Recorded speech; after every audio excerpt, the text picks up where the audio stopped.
नमस्कार दोस्तों, स्वागत है आपका डिफेंस गैलरी में। चाइना के लॉन्ग मार्च 5B रॉकेट के बारे में आपने ज़रूर ही सुना होगा कि ये रॉकेट एक अनकंट्रोल्ड तरीके से पहले स्पेस में गया और स्पेस से फिर ये अर्थ पे ही वापस आने लगा अपने टारगेट तक जाने के बजाय। और ये बहुत ही बुरी संभावना थी कि ये रॉकेट कहीं ऐसा ना हो कि किसी पब्लिक वाले एरिया या हाई पॉपुलेटेड एरिया को हिट कर दे अपनी वापसी में। लेकिन किस्मत से फिलहाल ऐसा नहीं हुआ है। लेकिन अभी इससे कितना नुकसान हुआ है ये भी अंदाजा लगाना मुश्किल है, पर ये न्यूज़ आ चुकी है कि ये रॉकेट कहां पे गिरा है। वीडियो शुरू करने से पहले आपको एक छोटी सी अनाउंसमेंट बताना चाहता हूं कि अगर आप में से कोई ऐसा है जो कि पार्ट टाइम जॉब करके या कहिए आप घर बैठे पार्ट टाइम काम करके अगर कुछ पैसे कमाना चाहते हैं तो आप डिफेंस गैलरी के लिए काम कर सकते हैं। इसके बारे में हम वीडियो के आखिरी में आपको बताएंगे। तो ये रॉकेट गिरा है दोस्तों अपने हिंद महासागर में, यानी कि इंडियन ओशन में। लेकिन अच्छी बात यह है कि इंडियन ओशन में ये जो गिरा है ये भारतीय सीमा से काफी दूर है। तो इससे एक चीज आप समझ सकते हैं कि भारतीय सीमा से ये इतना दूर गिरा है कि अगर इससे कोई नुकसान हुआ भी है तो वो किसी भारतवासी का नुकसान नहीं हुआ है।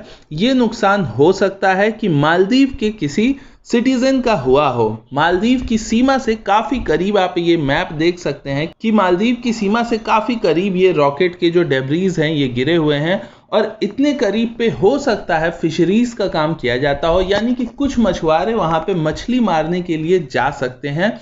ये संभावना बनी रहती है। ये हर देश की सीमा के पास होता है। अगर आप भारत की सीमा देखते हैं तो ये देखिए भारत की सीमा है और ये जो आपको छोटे छोटे रेड ग्रीन डॉट्स दिख रहे हैं ये सब कुछ मरीन ट्रैफिक है, यानी कि इस जगह मछुआरों के जो शिप हैं वो भारतीय सीमा से आप देखिए कितनी दूर तक टहलते रहते हैं। अगर इतनी ज़्यादा दूरी तक मालदीव के शिप्स नहीं भी जाते हैं तो भी इस जगह रिस्क बना होगा, क्योंकि ये काफ़ी ज़्यादा मालदीव की सीमा से पास गिरा हुआ है।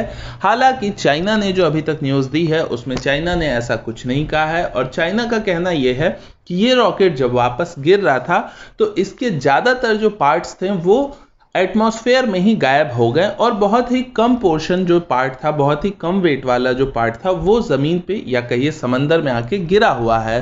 क्या चाइना सही कह रहा है? तो चाइना जी हाँ बिल्कुल सही कह रहा है, आधा सही तो कह ही रहा है, क्योंकि जब भी कोई रॉकेट या फिर कोई भी ऐसी हैवी मटेरियल की चीज स्पेस से नीचे आती है तो वो एक हाइपरसोनिक रफ्तार में आती है और हमारे एटमॉस्फेयर में ऐसा एनवायरनमेंट होता है जो हमारा अपर एटमॉस्फेयर है वहां पे, कि वहां से जो चीजें नीचे आती हैं उनमें आग पकड़ लेती है। सेम विथ मीटियोर्स ऑल्सो, यानी कि जब मीटियोर्स भी पृथ्वी पे गिरते हैं तो उसमें आग पकड़ लेते हैं। तो उसी तरह से चाइना के इस रॉकेट के भी कुछ पार्ट्स बर्न हो गए होंगे।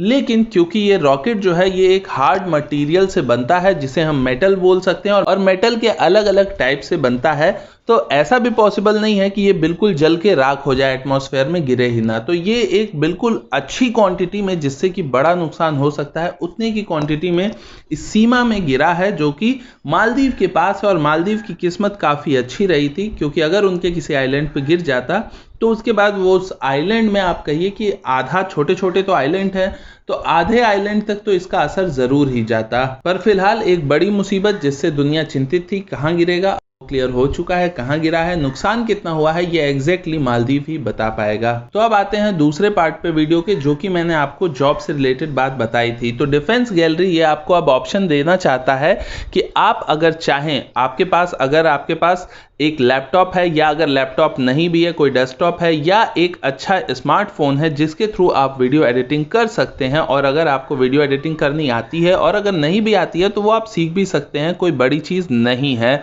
और अगर आपको डिफेंस के फील्ड में इंटरेस्टेड है, चाहे वो हार्डकोर डिफेंस की फील्ड हो या फिर इंटरनेशनल पॉलिटिक्स जो कि डिफेंस से जुड़ी हो या फिर फॉरेन अफेयर्स की न्यूज़, अगर आप इस तरह की चीज़ों में इंटरेस्ट रखते हैं और आपको भरोसा है कि आप वीडियो बना सकते हैं, तो आप नीचे दिए गए लिंक पे हमारे ट्विटर अकाउंट पे हमसे कांटेक्ट करिए और आप बताइए कि आप ये काम कर सकते हैं, आप घर बैठे ये काम कर सकते हैं और उसके बाद आपको किस तरीके से उसका पेमेंट मिलेगा वो हम आपको उस जगह बताएंगे। तो आप नीचे दिए गए लिंक पे ट्विटर पे हमसे कांटेक्ट जरूर करिएगा। मैं मनीष मिलता हूं आपसे अगले वीडियो में। नमस्कार, जय हिंद।